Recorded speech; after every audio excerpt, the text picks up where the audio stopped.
안녕하세요. 알면이득 모르는 그만 알모TV입니다.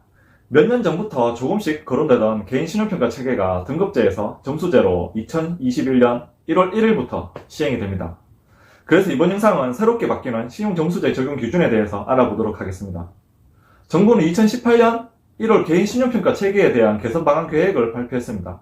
당시 신용등급이 많이 활용되고 있어 혼란과 불편함을 최소화하기 위해 단계적으로 적용을 하기로 했습니다. 2019년 1월 자체 신용평가 역량이 높은 5개 시중은행에 시범 적용하여 신용등급과 병행하여 활용을 하였습니다. 물론 시범 적용이어서 그런지 여전히 신용등급을 언급하면서 체감상으로는 큰 변화를 못 느낀 것 같습니다. 2020년에는 신용점수제 전환을 위해 내부 시스템을 정비하며 금융위와 금감원에서 관련된 법을 정비하고 서민금융 상품 기준도 개정하며 2021년 1월 1일부터는 신용점수제로 완전히 전환되어 1점부터 1000점까지 세분화되고 신용정보회사는 금융회사와 금융소비자에게 신용등급이 아닌 개인 신용점수만을 제공하게 됩니다. 신용점수제로 바뀌면서 새로운 적용 기준인 상위 누적 구성비와 장기 연체 가능성 이 두 가지 지표가 추가로 신설되어 사용됩니다. 상위 누적 구성비는 전 국민 대비 100분의 순위이며 0%에 가까울수록 우량을 나타냅니다.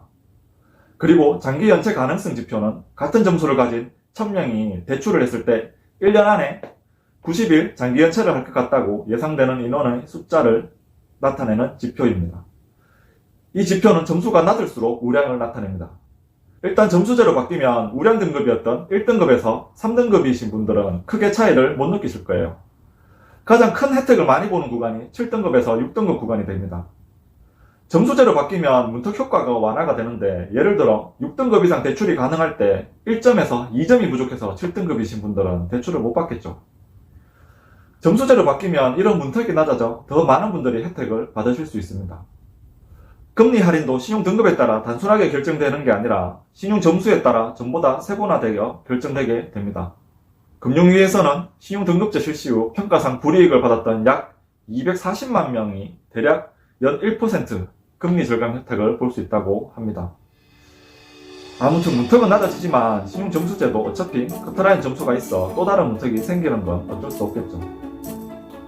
하지만 1점에서 10점이라는 작은 점수 차이로 등급이 갈라져 금리가 높게 나오고 대출이 안 되는 일은 줄어드니 나쁘다고 할 수가 없겠죠. 그렇다면 신용카드 발급 기준은 어떻게 바뀔까요?